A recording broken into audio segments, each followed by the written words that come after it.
tubig sa akong best friend, ang si Miss Celerina Curiado. Kung panumdumon ko, nagliligad ng mga adlaw, sang sisili kag ako, nagaop-danay. Daw sa sanulang, wala pa nagadugay, masadya kaming duha sa paglagaw-lagaw.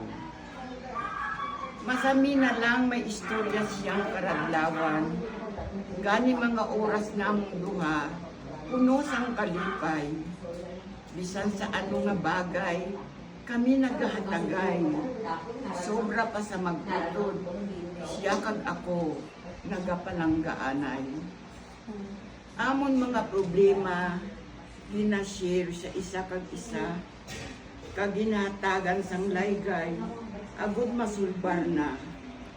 Sa amon na mga paagi, nagabuligay kami, kag nagalapitay pagit sa tanan nga paagi. Sa akong pagkilala, dire kay Celerina, tama siya kaaluwan kung palipitan sang iba. Mabuligon, maintindihon sa nagakinahanglan, urason niyang maluluyon sa nagapalapit, may dakong kaluon. Bilang isa ka anak ang utod, si Seli mapinalanggaon. Mga kahinablusan niya, minsagod yung pa-eskwela. Bisan hindi niya kadugo, kung gapihanglan bulig, wala pa nakahambal, grasya, naabot na. Ang iya pagtuo sa Ginoo, hindi man matupungan. Sa pagpangabuhi niya, sa damin siya ng sangkaayuhan. Gani ginhatagan siya sa Diyos, sa pagpangabuhing mataway. Bisan sa iya paghalin, wala siya ginbudlayan.